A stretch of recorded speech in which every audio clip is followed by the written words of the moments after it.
As a former spy and as the founder of the Marine Corps Intelligence Center, I created the discipline of open source intelligence, and my remarks right now are based exclusively on open sources of information available to the public. What I have determined is that the coronavirus is a bioengineered act of war at a very low level of lethality but high level of contagion, which appears to contain nanoparticles that can be activated later by 5G to rise to new levels of lethality. This pandemic is a fake pandemic. The next pandemic will not be a fake pandemic, and it will be totally intertwined with the ability to use 5G to advance a real pandemic worldwide.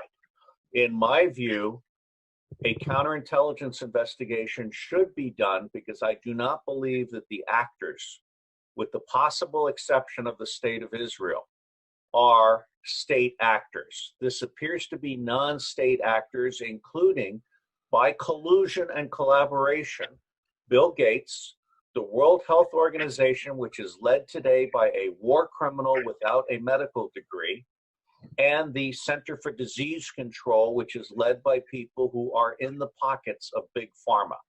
They are not representing the public interest of the United States. Last but not least, I would like to say that the Imperial College in London produced a fabricated document, the co-equal of the Trump dossier. In fact, the same people, Peter Strzok, for example, are behind the Trump dossier and this fabricated document, which projected contagion rates and mortality rates that are totally false. Everybody has been played.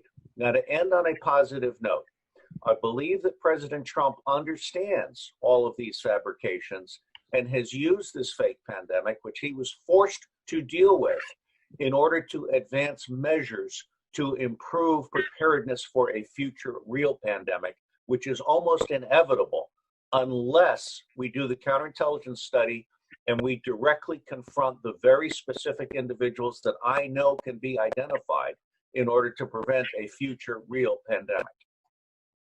Robert, thank you for that introduction or overview.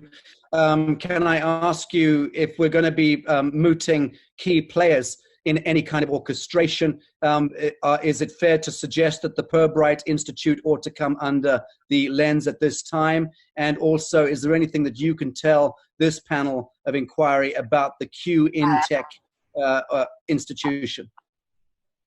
You're asking me about Q? I'm asking you about Q InTech. Q. Are you aware of Q InTech Q? The organization connected to Pirbright, connected to the CDC, connected to the narrative you've just spoken to. Are you familiar with any of those? Well, I am, and Dame Neville Jones was associated with it at one point. Let me just say that I suspect all organizations associated in any way with the Gates Foundation, the World Health Organization, and the Center for Disease Control, I believe all of them are fronts for criminal activity. Okay. And of course, if we speak about the Gates Foundation being a primary funder to the Pirbright, then we also need to at the same time speak about the Wellcome Trust. And there is a historical context here of the Wellcome Trust going back the best part of 100 years with the Pirbright Institute. So what you're suggesting is that there's a weaponization that has taken place of the entire apparatus that informs all of the protocols and the emergency responses through our international health and medical professional circuitry. Is that safe to say? Let me say as my final contribution, if you will, I have recommended to the President of the United States through multiple channels that we take the National Security Agency holdings of all emails, all cell calls, all texts, all Instagrams, all forms of communication between the Gates Foundation, the CDC, the World Health Organization, and all such institutes as you name. There are 3 levels that we have all of the information in our hands, but they have not been visualized and materialized for prosecution. Level 1 is the whole Event 201 coordination by the Gates Foundation with Gates money, possibly to include the bribing of the World Health Organization into declaring a fake pandemic.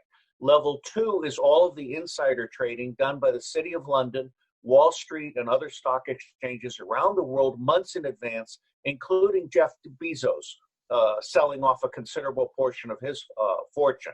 And level 3 is all of the media assets that were orchestrated to do fear-mongering. As I wrote in my first article published in the Tehran Times and then subsequently in Russia and elsewhere, it was not the virus that killed the Chinese economy, the American economy, and the European economy. It was the media information war that was contrived to destroy the economy in order to facilitate insider trading and attacks against all of these governments. Thank you, Robert. Chief Justice, if there's anything you wanted to